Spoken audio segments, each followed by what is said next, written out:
I'm not quite sure how to continue this series anymore. And by series, I don't mean the manga Attack on Titan by Hajime Isayama. I mean the series of manga reads and analysis that I started with Attack on Titan. I tried to do it where I had this camera pointing down at the book while I read. It was very uncomfortable at my computer. I did buy this chair now. It's my reading chair, and it's very comfortable. It's very cozy. I do fall asleep on it more than I read. But this first manga I read, I was at my old house, so it would have been 2.5 years ago, maybe 3 years ago. And then I read those two somewhere maybe a year ago. I was moved into this house, settling in, and I had the whole setup with the camera and stuff like that in my office. But then last August 2023, I put my house back up for sale. I put all of my books into storage. And I wasn't able to continue the series because I didn't have my setup. And now I haven't reset up my setup. How many times can I say setup? The point being, I'd like to reread these 3 volumes. And I do have it in my goal of things to do for 2024 that I'd like to complete reading the series Attack on Titan, which means I've got October, November, and December to pull this off. Okay, that's 36 volumes. I think there's volume 1 and 2. I don't know if it's a prequel. I'm not sure. I bought those as well, but I'm not sure where they fit in the timeline. And so I'm kind of putting it out to folks out there as well who maybe have watched content like this to give me some suggestions about how these are usually done, how you'd like to see them. And for example, would it be enough for me to read on this chair, this comfy ass chair,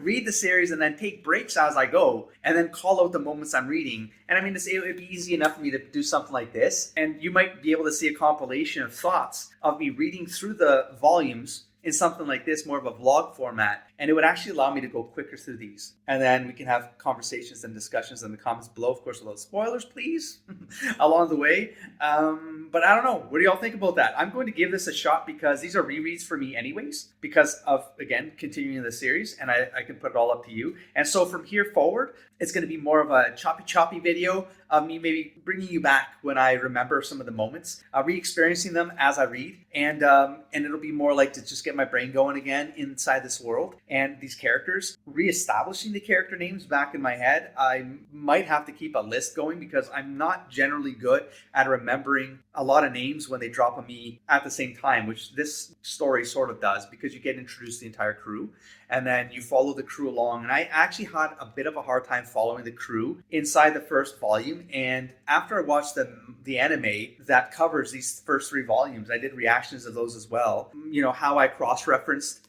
my experience of the manga versus the experience with the anime. I think they both offered strengths, and I was going to say and weaknesses just to kind of balance out my sentence there, but I don't think that's true. I mean, do I think, because I don't see the weaknesses as weaknesses per se, I just see that one media ended up conveying an idea better than the other, but both of them had strengths in different ways is I guess the best way I could put it. Again, don't spoil me on how far anything goes. I've only watched the anime up until the end of that volume 3. One of the strong suits of the anime is I was able to visualize the actual characters better to their names. You know what I mean? Like I was able to make that link up that I hadn't made while reading the manga. So I found that kind of like just an interesting takeaway. In any case, I'm going to start rereading these. I'll bring you back if I have something to just comment on based on, obviously this will be redundant commentary if you've watched the reactions to things and my commentary in those videos, but also I might have new things to add now that I'm 3 volumes in. Maybe some retroactive thoughts might happen along the way. This is all an experiment, folks, but I'm very comfy and hopefully I don't fall asleep. Let's go. Let's jump into this. Oh man. Literally the first page commentary. It's not even about the book. Look what I did. Look what the sun did, folks. Don't do this to your books. Don't put them on windowsills where they face the sun and yellow their pages. The yellowing actually goes into the page, man. I'm like, I could probably sandpaper that out or something. No, it actually tarnished. It actually tarnished the inside page. Okay, it's only page 1. Everyone calm down. Oh, look, there's a couple pages in. Everything's fine. Everything's fine again. Okay, let's get the reading down. Episode 1, to you, 2,000 years from now. I mean, if you're all reading along, I suppose you'll know more or less where I'm at along the way for the commentary, but it'd be difficult, possibly, because you're not seeing the pages. Unless I kind of do,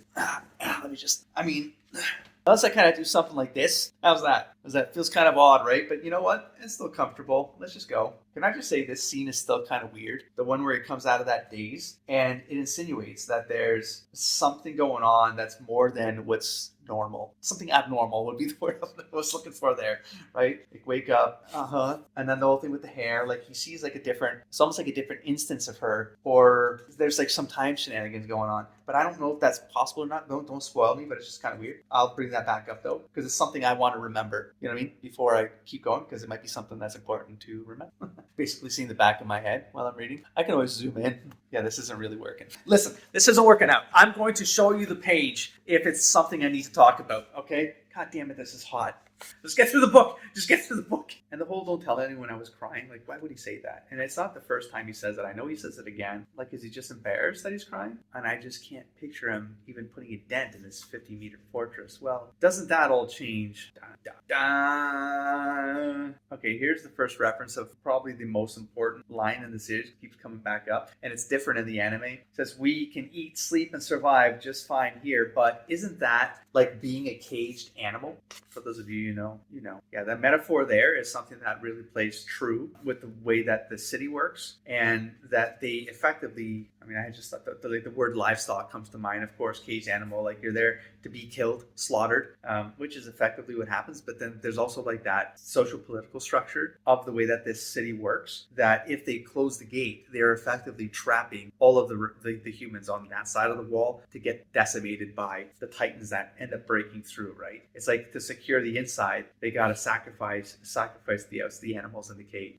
Whereas the anime, what does the anime use again? They don't say animals in a cage. You can watch my last reactions if I ever put them back on this channel.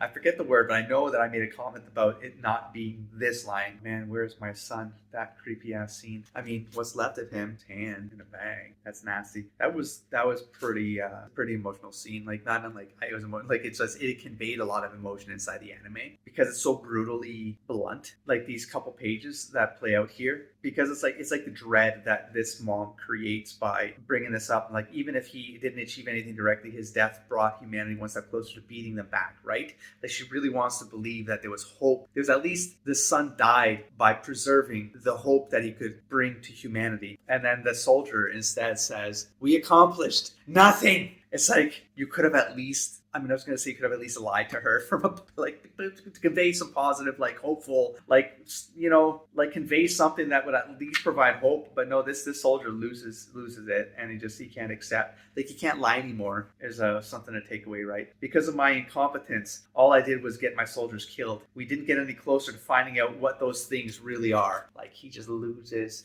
his nerves. And like Aaron hearing this, he doesn't want to accept that people are going out there to fight these things and they're not even bringing back hope. Like that feels like you have to do something about that, you know? What do you think you're doing, you little shit? Like what did he do? So he smacks them across the head. If only they'd stay inside the wall, they'd be safe and sound. Soldiers are nothing but a waste of our taxes. Aaron starts to get freaky deaky. It's ridiculous. So basically our taxes are being used to fatten up those bastards by providing them with snacks. So I mean there's the you know, that's the mangaka letting you know there's social political divides also happening in this narrative. It's not just about the titans. Now why Aaron hits this guy over the head after making those comments, I don't remember how the anime did it, but I'm a little bit disoriented now. What do you think you're doing, you little shit? Hey, that's enough. Yeah, I'm not sure why she pulling him out of that scene, but I feel like the anime did that better, although it just happened very quick here. Sure, I'll show that to the camera. It's a quick scene. It's a little bit disorienting. So we have the moment here where for some reason I assume that's Aaron. I don't remember how the anime did it, but Aaron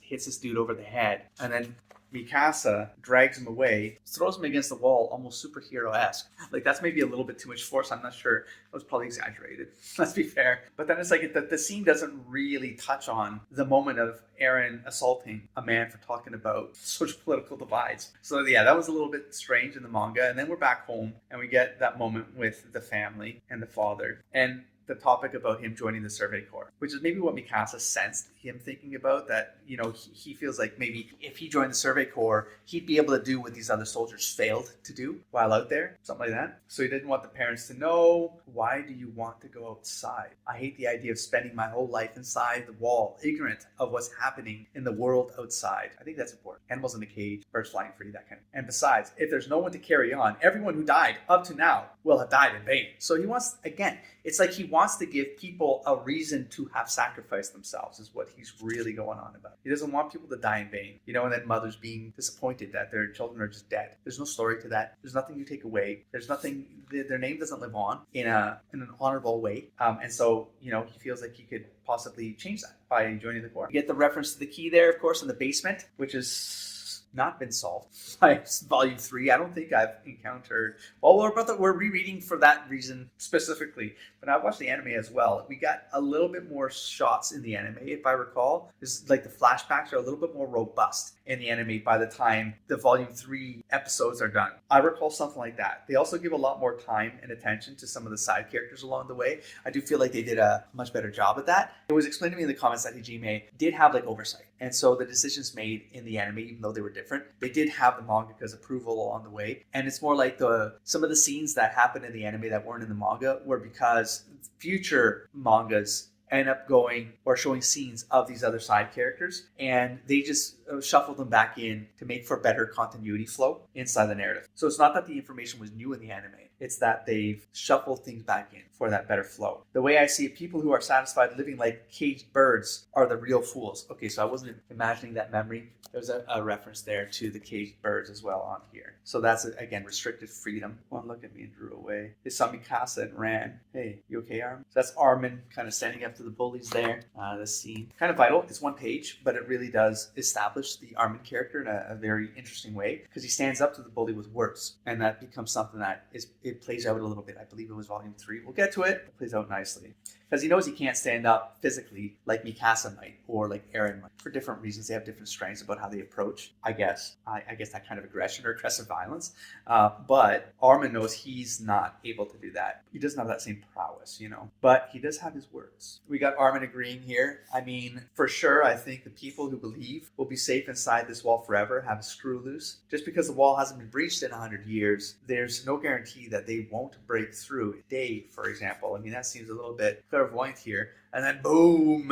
And of course, we know exactly that they do break through today. There it is. There's a smoke coming over the wall. We got the hand. Dun, dun, dun. We got the smoke going over the wall. The hand. Holy crap, this thing's going to be massive. That wall's 50 meters high. One of them, a titan. Really? That's how you want to like narrate this?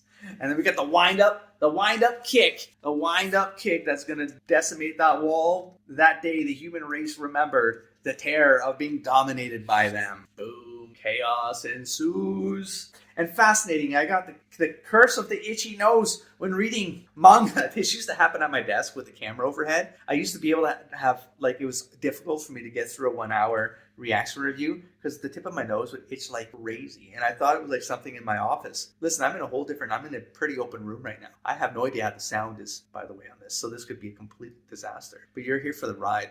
But now, I'm not even a chapter through. I'm getting the same itchy nose. Good curse.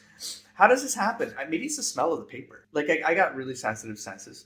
I got allergies. I got, like, weird immune system disorder things. So, I mean, I'm going to say it's that. I have no other explanation. This doesn't happen with novels. It just happens with manga, everybody. I'm not sure what the hell's going on. Anyways, okay, then we got a bit of a flash forward here, or to the actual present. That was until 5 years ago. I'm sure many of you were present here 5 years ago when tragedy struck again. It's a bit of a like a present time, but like it goes to the future, but then it talks about the past again. We're floating between times here with those interjections and these things happening. There's a wind-up kick again. Yeah, 50-meter wall. So we get a bit of repetition of what happened. We got the break through the wall, and then the 50-foot titan. I forgot the name of that thing. I know you in the comments have helped me. Was it the Colossal? What's it called? Like this dude? That one right there. Colossal Titan or something? There's like names for these things. Both of you run. Get the hell out of here. Mom's at home. So yeah, this is where the anime did this part really right. Like the absolute chaos and tragedy of these titans coming through and decimating the humans and the way that they eat, and like, oh man, it was just so visceral. And of course we have the bad news scene there with the mom who's under the debris. They can't pull her out, of course. I'm spoiling everything along the way, but I mean, if you're here, you obviously know you're going to be spoiled along the way. I mean, right? Just don't spoil any past the stuff, the content of this episode, of course, right? Both of you get away from here. Okay, and then we have Mr.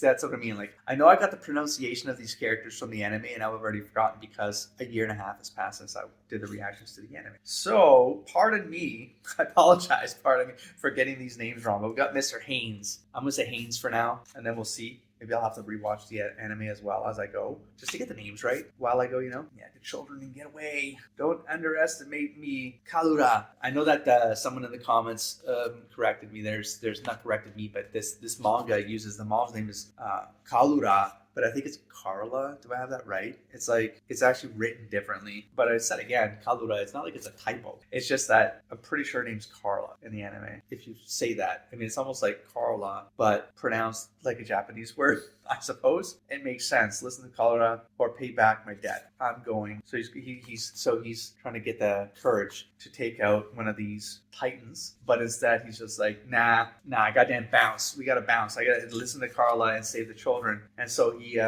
bounces out of there, and of course, the unfortunate demise of Kalura is I'm sorry for spoiling. Am I sorry? No, I warned you all. So mom is no more.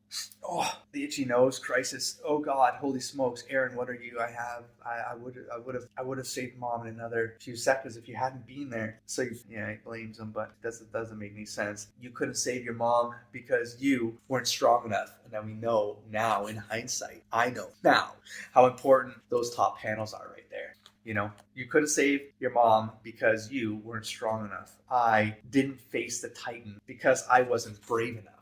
Now to pull the hand out, Sonny. I'm sorry. He walks away. Now we have everyone getting onto that boat to get the hell out of this side of the city. Wall Maria, if I remember correctly. Hold on for confirmation right now. What the hell is that thing? Our weapons aren't working. Smash! We have another one. I know someone in the comments told me the name of this thing, but I can't remember. Armory? That doesn't sound right, but that's what's coming to mind. This is Wall Maria. I just got that confirmed. So the gate has been destroyed. Because I don't think they call these titans by these names, right? How does the fandom know these names? Do they eventually, don't spoil me, be careful with this answer if you're going to answer in the comments below. But like, how do you get the name of these titans? Does this come unofficially, like in some, like, at the end of the chapters? The mangaka will give you little breakdowns of some of the characters and stuff like that. Is it in like future chapters? Maybe they give breakdowns of some of the titans, and that's how you all have these other names for these titans. I mean, it's not really spoiling me to know their names. Just if like the reveal of how those names come about is important, then use your best judgment. Oh, looking at his hand though. Why is this happening to us? Is it because humans are weak? Is crying the only thing the weak can do? Remember how I mentioned there's like certain key things that I've remembered. Like crying, because it happened so early on. And if you watch like my analysis and reads, like I was doing narrative analysis while reading. I'm trying not to do that now because I know that spins up a lot of time, and maybe that's not, people aren't really, they don't care. People don't care. The general audience doesn't care. I know that the hardcores likely cared back in the repostings of those videos across multiple channels. It looked like there's some hardcores that liked what I was doing, but I also understand how much extra time that takes, and that's maybe not for everybody. And so maybe I could have more casual kind of vlog like this about these, because then this could apply to the other manga I want to read, and maybe have this kind of dialogue with all of you. You know what I'm saying? So what I was saying, I was like, maybe I'll still remember things like calling out things like I did about the crying. I felt like that was important. I didn't remember why, but it's because there's repetition. When there's repetition in storytelling, you sort of have to hone in on it because it could mean something else. And so then you try to read between it's the subtext that I also enjoy in storytelling. It's not just the surface story you're experiencing, but also what is the subtext seeding for you to think about. The subtext can be seeds that are going to be revealed in later parts of the storytelling, or the subtext could be stuff that will never be revealed in the surface story, but it informs character development or narrative development that's happening behind the scenes, right? The things that are going to then lead to those seeds that are on the surface of the story. Anyways, I don't know if any of that made sense, but I'm going to roll with this. I'm going to keep going. I'm going to destroy them, every last one of those animals. Now, because of what I just said, in the sequence of what he just says between those couple pages there, that comment he makes when he's crying and calling the Titans animals, what's the subtext potential there? Well, that we just spent like part of the first, I guess I might be in chapter 2. I think there's like seamless transitions between the chapters and I just forget. But anyways, we have the whole comment about animals in a cage. But now he's saying those animals, and that's in reference to the Titans, not the humans. So there's a bit of a flip there. Maybe it's just like an accidental like reuse of language. But as we have paid the price for 100 years of peace with tragedy, given the sense of crisis at the time, we were ill prepared to cope with the sudden appearance of the Colossus Titan. Okay, so sometimes they'll tell you what the name of the Titans are in the narrative itself. And we're doing the whole flash back and forth here, of course. We have a nice little map there of how the cities are broken down in a more abstract way so we can understand. It wouldn't be a surprise if the Colossus Titan showed up to destroy this wall right this moment. Whenever that time does come, your duty will be to relieve the producers and give your lives to stand against the Titan. Dedicate your hearts. Yes, sir. Today, you have completed your military training. I will now announce the 10 among you who have obtained the top training results. Come forward if I call your name. And this is where it's like I got hit with all of this. I'm not sure if this was in the order of the listing, but it was definitely a lot of names to remember and absorb all at the same time. But of course, we got the head of the class, Mikasa Ackerman. Got second. Let's see if I get how many names of these I get right or wrong. We got Reiner Braun, I'm going to say. Number 3, Bertolt Hoover. Number 4, Annie Leonhardt. Number 5, Aaron Yeager. Number 6, Jean Kirsten. Number 7, Marco Butt. Number 8, Connie Springer. Number 9, Sasha Blouse. I remember some things on here. And number 10, Krista Lenz. So we go. You are the top 10. I finally made it. Next time, it's going to be our turn. Next time, the humans will devour the Titans. Dun, dun, dun. These are his thoughts. We got the reference to the garrison, which reinforces the walls, thereby protecting all of the towns. We got the Survey Corps, prepared to sacrifice their lives outside the walls by defying the Titans in their own domain. And the Military Police Brigade, which exercises control over the king's subjects and maintains order. So we got the 3 different sets of security along the way where you can find yourself. Of course, out of you raw recruits, the only ones who can join the Military Police Brigade are the 10 with the highest scores. I sort of forgot that small detail, sort of important. If you get to the 10, you get the privilege of sort of being safer because you're protecting the inside of the city. But it's kind of a bit of an irony scenario going on there because if they're the best, they should be in the front lines so that less would die in the front as opposed to the back. But social political angle is, the last line of defense is the most powerful. I mean, that also makes sense to fair, but soon I'll be asking you which branch you want to be assigned to. So there we go. And I like this scene in the cafe, but I liked it. I like the way the anime pulled this one off. It's just where there's a lot of bantering back and forth between the characters and we get a lot of personality, coming to the forefront. We got Jean and Marco, of course, suggesting that, they're in the top 10. So they can have a cushy job, right? We can finally escape this shitty, suffocating frontline town. A safe, comfortable life is waiting for us in the interior, right? Shame on you. At least I'm not. So it's clear that Jean definitely wants to go into the more cuffy interior, right? We can finally escape this shitty, suffocating frontline town. A safe, comfortable life is waiting for us in the interior, right? So she's getting all gung-ho, but Marco's like, nah, not for me, bro. But he's trying to see why, is there anyone else up for this? Of course, getting the chance to live in the interior, it's almost unheard of, right? Or given the choice, would you rather stay here in this human stronghold or whatever they call it? Yeah, I like the dynamic that goes on with this cafeteria. It was much easier to sort of see the dynamic play out in the anime. I do remember it being very good in the anime. I'm applying to the police brigade. Who just said that? Let me see if I can map this dude. Dark hair. I suppose that was Bertolt Hoover. Bertolt or Marco. No, that wasn't Marco. That was Bertolt. Okay. But I don't want anyone to think I'm like you. And then Aaron tells Jean you don't have to go to the interior. I mean, isn't the interior of your brain soft enough for you? And of course, there's he's drunk. That was a bad move, Aaron. But Mikasa has your back. And 4 years ago, 20% of the human population was sent out to recover territory stolen by the Titans. An all-out attack was launched. And most of them ended up walking straight into the Titans' mouth swallowed whole. How many more would we have needed to retake our lands? 20% of the population? That sounds crazy, though. I kind of forgot that. However, the number of Titans who dominate this planet is a lot more than 1/30 of the human race. That's a lot of Titans. But I mean, isn't this the rest of humanity is behind these walls, which is already not a lot anymore? It's crystal clear. Humanity doesn't stand a chance against Titans. So he's a downer. Who is that again? Jean Kirsten is the downer, of course. I think it's crystal clear. Humanity doesn't stand a chance. Don't be a downer, man.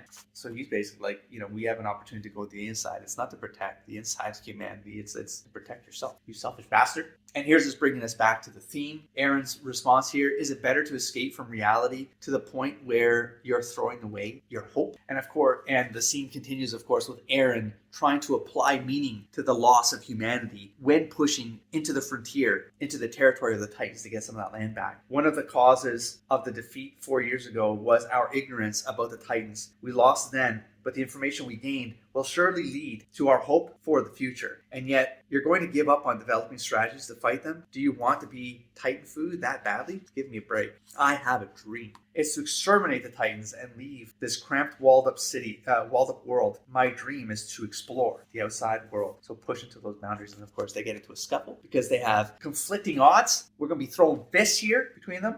Not a single person agrees with you. Yeah. And Aaron's pretty bold, so shove off to the interior. Having a defeatist like you here on the front lines is bad for morale. He's not wrong. Get the hell out of here. Fist the cuffs. Punch. Trade for trade. Damn. Hindsight.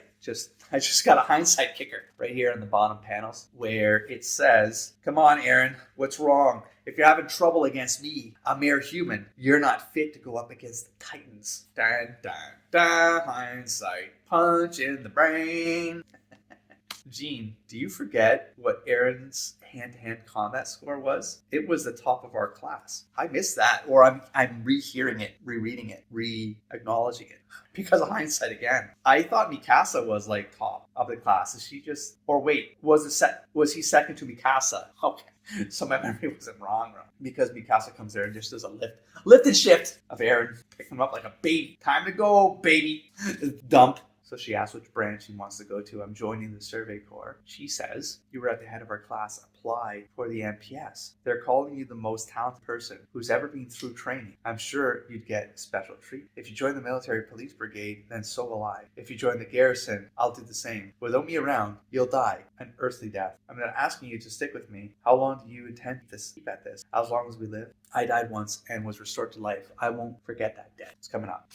It's coming up. The context will be provided, but nice little seed there, nice and early. They are explicit. I don't want to lose any more family. Because you get the sense they're brother and sister because they live in the same home, but that's obviously not true, and they have different last names, so you sort of get the context that there's something else going on there, and they're pretty soon after. We're halfway through, but they give you the context that there's something else going on there, right? The party's breaking up, you two. Let's go back to the dorm. Oh, hey, Aaron, which branch are you going to apply to? I'm going to join the Survey Corps. Are you serious? I mean, Yeah, I know. I'm weaker than the average person, and it was a miracle that I passed the simulated combat graduation test. But didn't the instructor tell you to become a tactician since you're academically at the top of the class? Making an inefficient choice that disregards your strengths, I wouldn't call that courageous. If I died, it wouldn't matter. So you get a little bit of a dark perspective on Aaron. That, of course, is also going to play out in hindsight. The rereads are fun. All right, you're dismissed for today. Okay, so but I'm reading it all out to you, even though you're not looking at the pages. But at least you can follow along and you know where I'm at along the way. It keeps me talking, but maybe that's what makes my nose. Is me talking for like an hour, 47 minutes. That's fine. So we got some context here that might matter to subtext or something that might come up that I'm not quite clear about yet because I haven't hit that point in the narrative. But we have a mention of my family came down with a disease that killed so much of our town. But then one day Dr. Yeager appeared with the antibody for it. My whole family was cured. So we have he's honor bound to Aaron's family via his father saving his family. And so that's probably like the part of the regret of not having saved the mother is also likely tied to that debt that he wasn't able to repay because of the past debt. Mr. Haynes, I forget his first name. I might have missed it in my speed reading here. So even though 4 years have passed, he doesn't have a clue where the father is, Dr. Yeager is. The only thing possibly go on is your memory. Since you were the last to see him, do you remember anything? And he has a little bit of a noggin trigger here, which gives us the important flashback scene. I hope I have this in the camera. But it gives us the flashback scene that is going to take some time to play out. Still, the anime gives you a little bit more context because the way that they flash through the screens definitely provided me with more context. This is it obviously provides enough here because you see a needle that's going to inject something. And you see that it's very clearly the father's going to inject Aaron with something. Hold out your arm, Aaron. And then, and then he wakes up or he comes out of it or he snaps out of it. But we can make assumptions at that point. And now in hindsight, of course, we know what that means. Or potentially, because I don't know that this is aligned directly with what happens in Volume 2. I can make a very strong assumption, though, that it is. Maybe that Colossus Titan has given up on us. No. What's that foolish crap? Marriage has turned you soft? Who said we were married? To even think we'd make a good couple. You're getting ahead of yourself. What? You're going to join the Survey Corps? Yep. So we got a confirmation here. Your speech last night had an effect on him. So after the cafeteria, of course, Aaron Yeager had his impact on the rest of the squad that wasn't saying anything at the time, but obviously they were impacted by his words. Hope is a powerful powerful motivator. Even if, like, I mean, if you think you're gonna die, you might as well die for something that with meaning. Even if it's abstract, you might as well aim for that, right? Make it matter and contribute to trying to pull it off. We've got this cute little scene here with sneak food in for the crew. Oh, Sasha sneaking in food like the people's hero. I love Sasha. I always will. I hope I'm not disappointed. I'm waiting for Sasha. The third of the territory was the wall beyond Maria. That gets breached, and 20% of the population that's in that outer circle gets decimated. That's what the 20% is. Finally, after losing a third of our territory and 20% of the population, the human race is taking back its dignity. We can win. Humanity's counterattack begins now. Are you sure, Aaron? Because, oh god, there's chaos, everything's going to shit.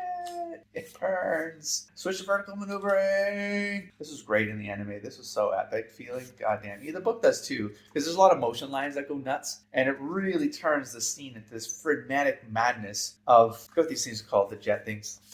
I'll get to that part. I'll read it closer. But you know what I'm saying? That stuff. It's so good in the anime. It animated so well. There's a flashback of his mom biting it. Why would I use my stop? I was sort of accidental. I didn't actually mean to say that. It's just my brain was going into to dad joke territory, and then I let it go. I let it happen because it made sense. Oh, it was so heartless. Artillery Squad 4, prepare for combat. The target is here. The Colossus Titan. Don't let this chance get away. Only the Colossus Titan can destroy the wall. If we could just kill him. Okay, so there's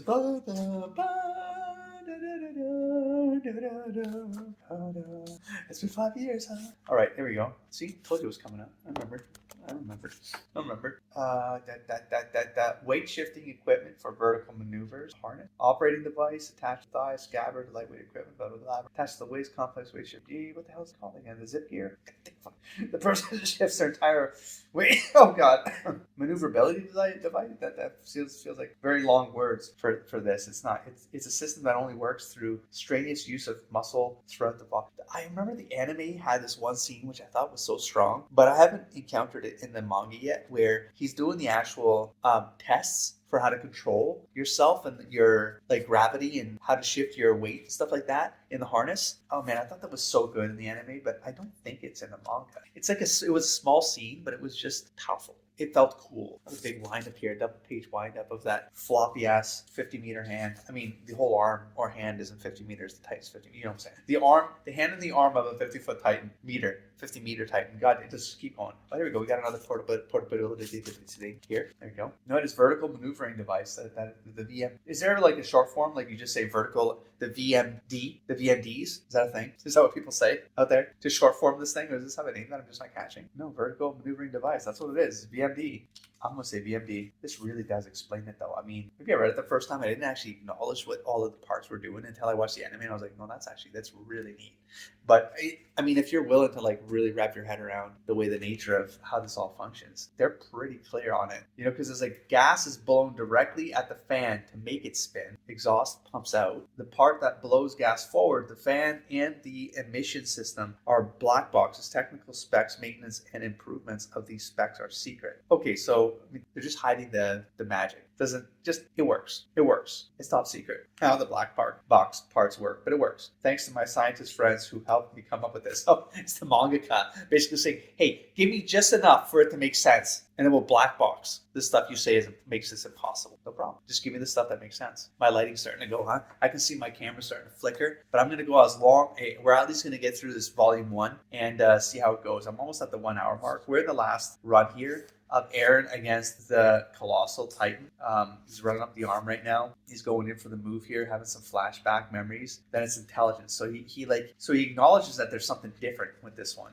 But this is my chance. He goes for it. This is the only one that can break through the walls. If I can just kill it, he's slow. I can do this. He's dead. He's going for the neck, and then this scene, which in the manga, I wasn't picking up exactly what was going on here. The whole turning into steam. Like I thought, like it just released steam, you know. But I mean, clearly it's more than just releases steam because he literally disappears. He literally disappears from the scene, and so that's like one of its abilities. weeks. It could just come and go as it pleases. He vanished. I mean, it very clearly tells you he vanished. But what I'm saying is, I didn't understand the two things were directly connected as like what these, like they have abilities or powers. Like, how does it do that? Like, why doesn't it just appear inside the wall then? Why does it have to appear outside the wall? Like, certain things didn't make sense to me, you know? Although they're pretty explicit about what happened. Part of the wall is already destroyed. If it isn't plugged up fast, we'll get another Titan invasion. So now we have everyone mobilized. Close the gap. We got the bell ringing. Yeah, everyone's freaking out again and fleeing.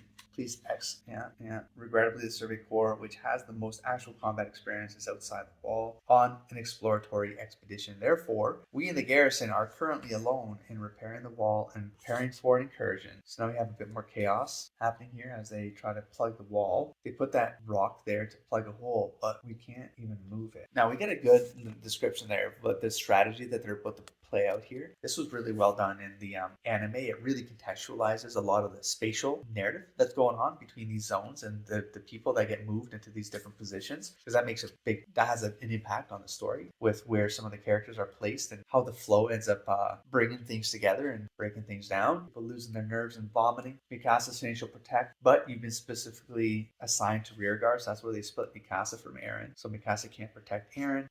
She managed on the brink of extinction, and you're trying to dictate your own rules, and then she feels sorry. I wasn't thinking with a clear head, but I do have a favor to ask. Just one, please. Don't die. She can't control everything. She'll try. She's a great character. So there was a great speech that the anime did very well, where it was like you felt sad for her having to give a speech because she's terrible at it. I thought they conveyed that really good in the anime. Now we have a class in session talking about the Titans and giving us some of that exposition we need as readers to understand how the Titans work. They don't care about other living creatures. They seem to only exist to eat humans, things like that. Their physiology isn't like a human, that they're warmer than normal. They have that weak spot in the back of the neck. So now we have a mechanism. We understand the mechanism of how to take them out. And that's why they have the VME, the vertical maneuvering equipment, not device. But in any case, we know what it means. You slice their neck and then they go bye-bye. If the attacks hit the Titan's vital spot, it dies instantly before its regenerative system can kick in. So now we have all we need to put these people back on the field and give them another shot at taking these guys out. And now this scene is great. I mean, it's illustrated reasonably well here. Like I like how a lot of the perspectives and movement happens here. I understand now because of the help of the comments and the past uploads of the prior analysis videos that I was doing, where the mangaka was relatively young when he started Attack on Titan, and with experience, of course, he got better over time, as one is wont to do. If you just commit to something and do it over and over again, you're going to get better. But the quirkiness or the oddness of some of the anatomy that is done, especially on the Titans, now that seems intentional for the Titans, but sometimes there's just some awkwardness of some anatomy going on. But it kind of adds a bit of character to the feeling of the book. Like it gives it a vibe, you know, that I think fits more, especially when you reread it. You kind of adapt to the art style, and it works. It works. So away they go. Vanguard, move forward. Bam. It's an abnormal. Man, that sucks. Dodge. Well, the dodge doesn't actually go according to plan. Yeah, that sucks, bro. Shit. Thomas. Gulp. Use your imagination. That sucks. Nasty. Great perspective there. We got the moment where Eren, of course, loses his leg. No, Eren, his leg. This is no time to catch your breath. Too dangerous. One's coming. Before the kill, she gets wrecked. Swatted like bug. Another one getting wrecked here. I don't actually remember if this person dies. Found the corner there. They're getting up.